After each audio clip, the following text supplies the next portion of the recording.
Shalom Bapak Ibu Saudara sekalian yang terkasih dalam nama Tuhan Yesus Kristus.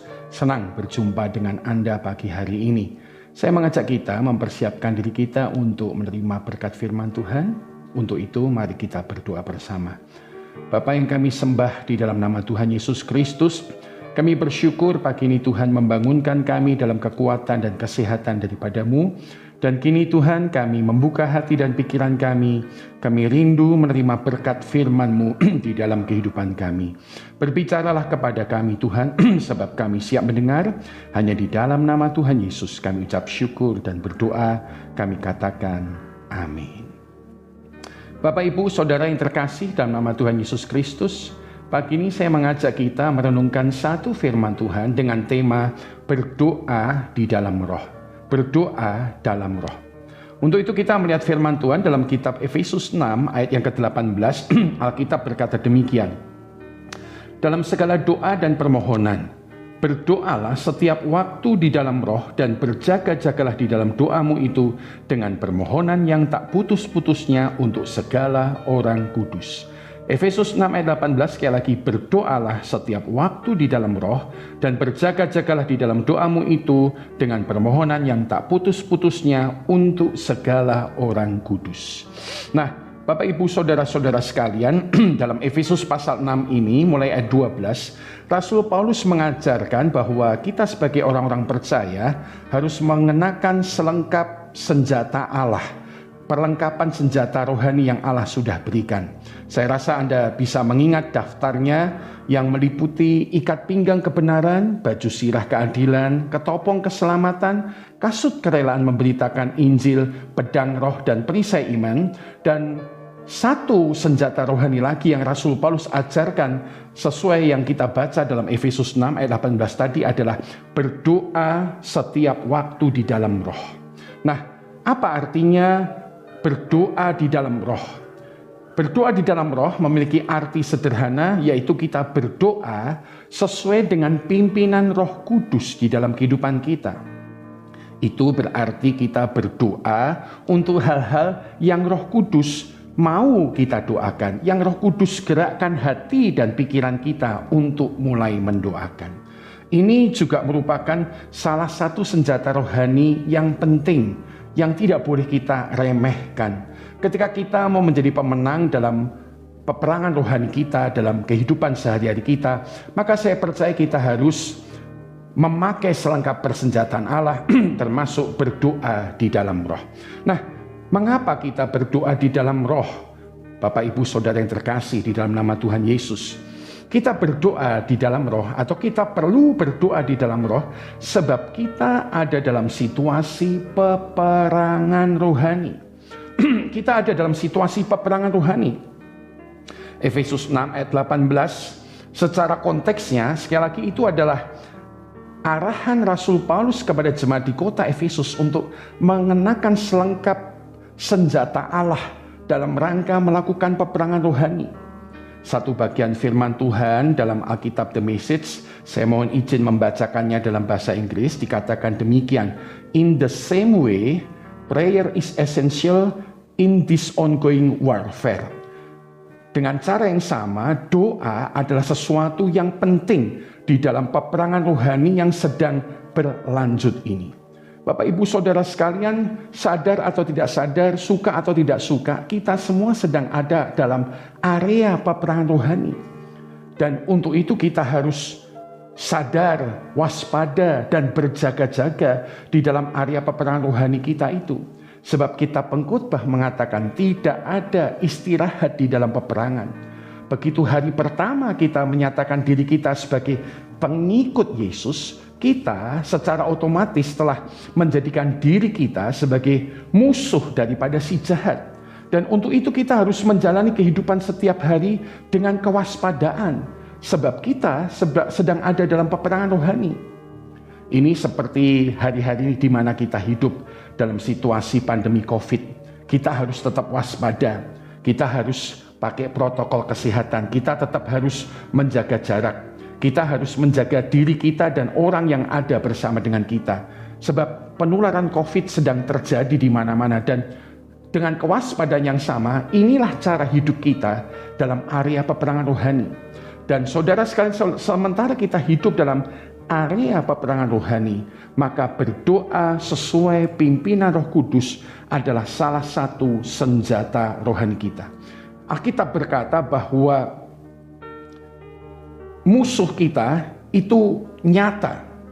Dalam 1 Yohanes 5 ayat 19 berkata bahwa kita tahu bahwa kita berasal dari Allah dan seluruh dunia berada di bawah kuasa si jahat. Musuh kita masih aktif bekerja. Musuh kita bahkan menguasai dunia. Alkitab berkata seluruh dunia berada di bawah kuasa si jahat. Dan inilah musuh yang nyata yang perlu kita taklukkan. Kalau Bapak Ibu Saudara membaca di dalam ayat yang ke-12, Alkitab berkata bahwa perjuangan kita bukanlah melawan darah dan daging, tetapi pemerintah-pemerintah, melawan penguasa-penguasa, melawan penghulu dunia yang gelap, dan melawan roh-roh jahat di udara. Rasul Paulus mengajarkan ada tingkatan atau struktur dari musuh kita, saudara-saudara sekalian. Dan lewat bagian firman Tuhan ini juga Rasul Paulus mengingatkan, ingat, perjuangan kita bukan darah dan daging, tapi spirit atau roh-roh yang ada di belakang dari oknum-oknum tertentu. Mungkin hari ini Anda sedang menghadapi sebuah pergumulan. Suami Anda tampak begitu menyusahkan, anak Anda begitu memberontak. Bahkan mungkin kita melihat berita televisi, ada oknum-oknum yang mungkin sepertinya hendak berbuat kekacauan. Saudara, musuh kita bukan darah dan daging. Musuh kita adalah spirit, roh-roh yang ada di balik mereka, yang sedang mengontrol mereka, yang sedang mengendalikan mereka. Dan untuk itulah kita harus mempersiapkan diri, saudara-saudara, di dalam area peperangan hari ini. Namun bersyukur kepada Tuhan, ada berita baik. Walaupun musuh kita nyata, kemenangan kita dalam Yesus juga adalah kemenangan yang sangat nyata. Matius 28 ayat 18, ketika Yesus hendak naik ke surga, Yesus berkata kepada murid-muridnya, "Kepadaku telah diberikan segala kuasa di surga dan di bumi." Kepadaku telah diberikan segala kuasa di surga dan di bumi. Artinya, Bapak Ibu Saudara sekalian, segala kuasa ada di tangan Yesus. Dan itu berarti kuasa yang membawa kemenangan ada dalam Yesus dan diberikan kepada hidup Anda dan hidup saya. Sehingga dalam area peperangan rohani ini, walaupun musuh kita ada, walaupun musuh kita nyata, bersama dengan Yesus, kita adalah orang-orang yang penuh dengan kemenangan daripada Tuhan. Oleh karena itu, saudara-saudara sekalian, inilah yang kembali perlu kita ingat. Mengapa berdoa dalam roh? Kita perlu aktif, rajin, sukacita, dan melatih diri kita terus berdoa dalam roh. Sebab kita ada dalam peperangan, area peperangan rohani. Yang berikutnya, saya mengajak kita merenungkan, kalau saya atau kita harus berdoa dalam roh. Kemudian bagaimana cara kita berdoa dalam roh itu? Bagaimana cara kita berdoa dalam roh itu? Nah, kembali saya membacakan Efesus 6 ayat 18 bagi Anda semua. Kembali Alkitab berkata demikian, "Berdoalah setiap waktu di dalam roh, dan berjaga-jagalah di dalam doamu itu dengan permohonan yang tak putus-putusnya untuk segala orang kudus." Nah, bagaimanakah kita berdoa dalam roh itu? Saudara sekalian, ada 3 perkara bagaimana kita melakukan berdoa dalam roh itu sesuai petunjuk Alkitab. Yang pertama, cara kita berdoa di dalam roh, Alkitab tadi berkata, kita berdoa dalam roh setiap waktu. Tadi kembali ayat 18 berkata, berdoalah setiap waktu di dalam roh. Berdoalah setiap waktu di dalam roh. Jadi kita berdoa dalam roh itu, berdoa sesuai pimpinan Roh Kudus itu, kita berdoa siapnya setiap waktu. Kita selalu siap sedia, kita selalu waspada, kita selalu berjaga-jaga di dalam roh kita setiap waktu. Itu berarti sementara kita mungkin ada di dapur, sedang melakukan pekerjaan rumah tangga, atau ketika kita ada di kantor kita sedang melakukan urusan bisnis, maka kita bisa tetap terkoneksi dengan Tuhan dan siap menaikkan doa kita yang dipimpin oleh Roh Kudus. Cara pertama kita berdoa dalam Roh adalah dengan cara berdoa siap sedia setiap waktu dalam hidup kita. Yang kedua, kalau kita membaca Alkitab tadi bagaimana kita berdoa dalam Roh, yaitu yang kedua adalah caranya dengan mengikuti tuntunan Roh Kudus. Tadi Alkitab berkata, berdoalah setiap waktu di dalam Roh. Artinya, saudara sekalian, kita harus siap mengikuti tuntunan Roh Kudus yang menuntun hidup Anda dan hidup saya. Nah, dalam satu terjemahan bahasa Inggris International Standard Version, Efesus 6 ayat 18 ini ditulis demikian.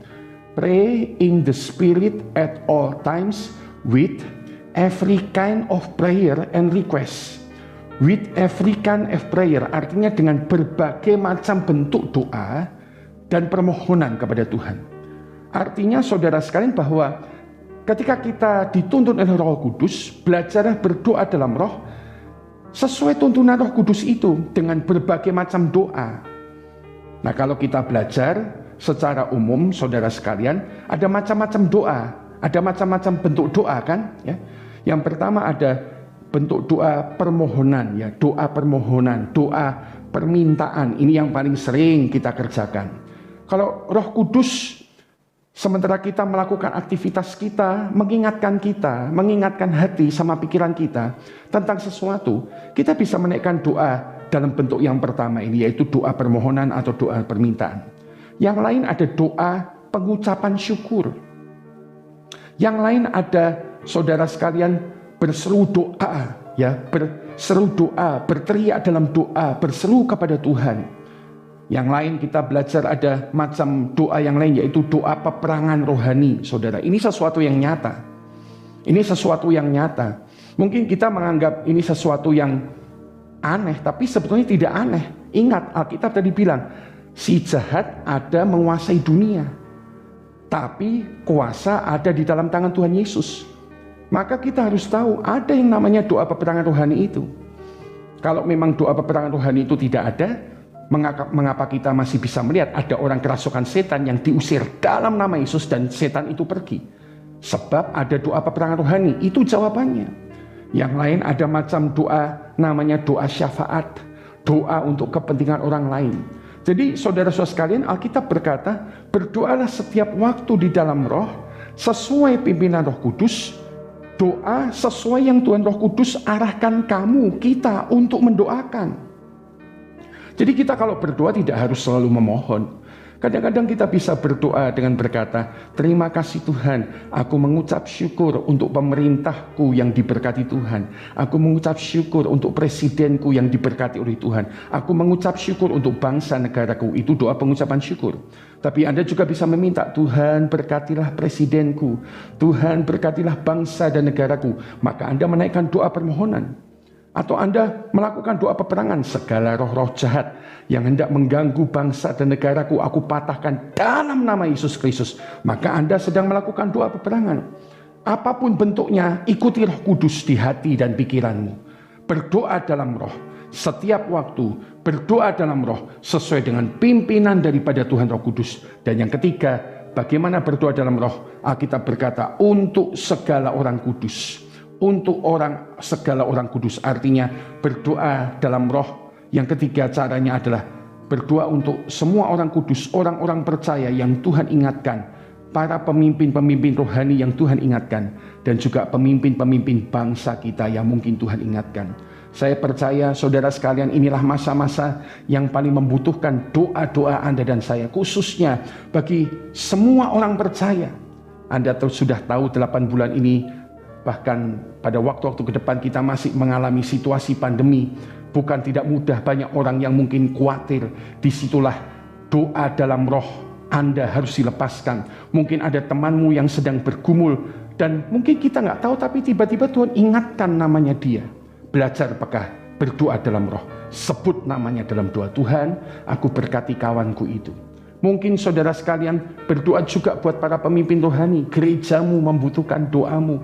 Para hamba-hamba Tuhan, pastormu, pendetamu membutuhkan doa-doamu. Karena melayani di masa ini tidak mudah. Kadang-kadang kita melihat bagaimana ada hamba-hamba Tuhan yang juga sudah meninggal gara-gara pandemi, padahal mereka sedang berkunjung kepada orang yang sakit untuk mendoakan, tapi ternyata mereka tertular oleh COVID-19. Mereka butuh doa-doamu. Dan juga doakan pemerintahmu, pemimpin-pemimpin negara ini yang sedang berjuang mengarahkan, menata sehingga pandemi COVID ini dapat ditangani. Mereka butuh doa-doamu. Oleh karena itu saudara sekalian, berdoalah ya dalam roh. Alkitab berkata berdoa setiap waktu. Berdoa mengikuti tuntunan Roh Kudus dan bagi semua orang-orang kudus. Hari ini saya mendorong kita untuk mulai terus mengembangkan diri dan melatih diri kita. Terus bangun hubungan pribadi dengan Yesus Kristus, tapi sementara membangun hubungan pribadi dengan Yesus juga siap dipakai oleh Tuhan untuk membawa kemenangan dalam hidup orang-orang percaya, yaitu melalui berdoa dalam roh yang Anda lakukan sesuai dengan pimpinan Tuhan Roh Kudus. Puji Tuhan, mari bersama-sama kita berdoa, menyerahkan semua hidup kita kembali kepada Tuhan. Mari kita berdoa. Bapa yang kami sembah di dalam nama Yesus, pagi ini Engkau mengajar kami untuk belajar berdoa dalam roh. Lebih terbuka kepada Roh Kudus, lebih terbuka kepada pimpinan Tuhan Roh Kudus hidup kami, sehingga kami bisa bergerak bersama dengan Tuhan, berdoa di dalam roh kami. Terima kasih Tuhan, Kau mengingatkan kami bahwa sampai hari ini kami ada di dalam area peperangan rohani. Dan juga ada banyak hamba-hamba Tuhan, orang-orang kudus yang harus kami doakan. Sehingga disitulah Engkau memakai kami menjadi alat-Mu Tuhan. Kau juga sudah mengajar kami untuk kami mempersiapkan diri setiap waktu, mengikuti pimpinan Roh Kudus, berdoa bagi hal-hal yang Tuhan ingatkan. Tolong kami Tuhan mengembangkan gaya hidup berdoa di dalam roh ini, sehingga kami menjadi alat Tuhan yang luar biasa. Pagi ini kami berdoa buat setiap orang yang mengikuti doa pagi ini. Kami bersyukur kembali firman-Mu mengingatkan kami bahwa dalam persekutuan dengan Tuhan jerih payah kami tidak sia-sia.